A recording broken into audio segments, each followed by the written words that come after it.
Hash tag ask doctor John notes అని type చేసి మీ క్వశ్చన్స్ అడగండి, తప్పకుండా రిప్లై చేస్తాను. Michael Pratap, sir how long does it take to recover telogen effluvium hair loss completely without treatment and with treatment for men? Telogen effluvium hair loss గనక వచ్చినట్లయితే treatment చేయకుండా ఉంటే అది రికవర్ అవుతుందా, అయితే గనక ఎన్ని రోజులు పడుతుంది, ట్రీట్మెంట్ చేస్తే రికవరీ అవుతుందా, ఎన్ని రోజులు పడుతుంది అనేది మీ క్వశ్చన్.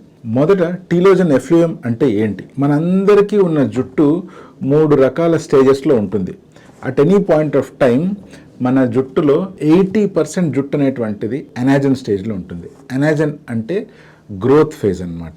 ఒక 10% to 15% అనే జుట్టు మాత్రము టీలోజన్ స్టేజ్లో ఉంటుంది. టీలోజన్ అంటే రెస్టింగ్ ఫేజ్ అన్నమాట.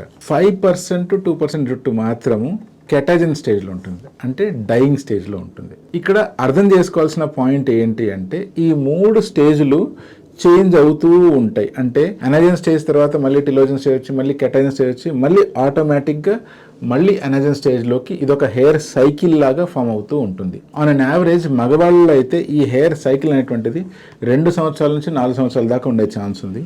అదే ఆడవాళ్ళల్లో అయితే 2 సంవత్సరాల నుంచి 8 సంవత్సరాల వరకు కూడా ఉండే ఛాన్స్ ఉంది. హెయిర్ కనుక లెంతీగా పెరగాలి అంటే అది మనకున్న అనాజన్ స్టేజ్ మీదనే డిపెండ్ అవుతుంది. ఎవరికైతే హెయిర్ అనాజన్ స్టేజ్ పీరియడ్ ఎక్కువ ఉందనుకోండి, అంటే వాళ్ళకి 8 years అనాజన్ స్టేజ్ ఉందనుకోండి, వాళ్ళకి చాలా పొడవైన హెయిర్ గ్రో అయ్యే ఛాన్స్ ఉంది. అలాగే ఎవరికైతే అనాజన్ స్టేజ్ చాలా తక్కువ ఉందనుకోండి, అటువంటి వాళ్ళకి జుట్టు పెరుగుతుంది కానీ కొంచెం లెంత్ పెరగంగానే రాలిపోతూ ఉంటుంది. ఇప్పుడు టీలోజన్ ఎఫ్లూయం అంటే ఏంటి అంటే 70 నుంచి 80% ఉండాల్సిన అనాజన్ హెయిర్ కాస్త ఎప్పుడైతే 50 నుంచి 60% పడిపోయి ఆ మిగిలిన టీలోజన్ శాతం ఏదైతే 15% ఉండాలో అది కాస్త 25 to 30 దాకా పెరుగుతుంది అనుకోండి, అంటే టీలోజన్ స్టేజ్లో హెయిర్ ఎక్కువ పుష్ చేయబడుతున్నాయి అనుకోండి, అటువంటి హెయిర్ ఫాల్ని మనం టీలోజన్ ఎఫ్లూయం అంటాం. అంటే most of the hair resting ఫేజ్లోకి పుష్ చేయబడుతున్నాయి అన్నమాట. ఇటువంటి హెయిర్ ఫాల్ ఆటోమేటిక్గా ఫేవరబుల్ కండిషన్స్ రాగానే మళ్ళీ రికవర్ అవుతుంది. అసలు ఈ టీలోజన్ ఎఫ్లూయం ఎప్పుడు వస్తుంది అంటే మీరు సడన్గా డైటింగ్ స్టార్ట్ చేసినా, మీరు ఫుడ్ సరిగ్గా తినకపోయినా, న్యూట్రిషనల్ డెఫిషియన్సీ మీకున్నా, లేకపోతే మీరు ఏదైనా డిసీజ్ ప్రాసెస్ గుండా పోతున్నా, మీకు విపరీతమైన స్ట్రెస్ ఉన్నా, మీరు డిప్రెషన్ గుండా పోతున్నా, మీరు కానీ పోస్ట్ ట్రామాటిక్ స్ట్రెస్ డిజార్డర్లో ఉన్నా, లేదా ఏదో ఒక కారణం వల్ల అంటే యాక్సిడెంట్ కావచ్చు, లేకపోతే ఇతరతర కారణాల వల్ల మీరు హాస్పిటల్లో అడ్మిట్ అవ్వాల్సిన సిచ్యువేషన్ వచ్చి ఒక 5 to 10 days వరకు అడ్మిట్ అవుతూ ఉన్నా, ఇలా బాడీని అఫెక్ట్ చేసే ఏ సిచ్యువేషన్ వచ్చినా కూడా హెయిర్ అనేటువంటివి ఇమీడియట్గా టీలోజన్ స్టేజ్లోకి వెళ్ళిపోతాయి. అంటే హెయిర్ ఫాల్ అనేటువంటిది విపరీతంగా జరుగుతుంది.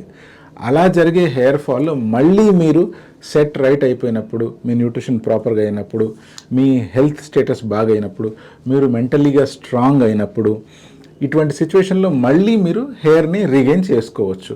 దీనికి యూజువల్గా 3 months నుంచి 6 months దాకా టైం పట్టే ఛాన్స్ ఉంది. వితౌట్ ట్రీట్మెంట్ ఇది బాగా అయిపోతుందా అంటే, సపోజ్ మీ ప్రాబ్లమ్స్ మీ ఓవర్ థింకింగో లేకపోతే స్ట్రెస్ తీసుకునే కండిషన్సే అనుకోండి, మీరే కనుక మీ స్ట్రెస్ని ఓవర్కమ్ చేయగలిగితే ఆటోమేటిక్గా మళ్ళీ ఇది నార్మల్ అయిపోతుంది. సపోజ్ మీ ప్రాబ్లమ్స్ మీ ఓవర్ థింకింగో లేకపోతే స్ట్రెస్ తీసుకునే కండిషన్సే అనుకోండి, మీరే కనుక మీ స్ట్రెస్ని ఓవర్కమ్ చేయగలిగితే ఆటోమేటిక్గా మళ్ళీ ఇది నార్మల్ అయిపోతుంది.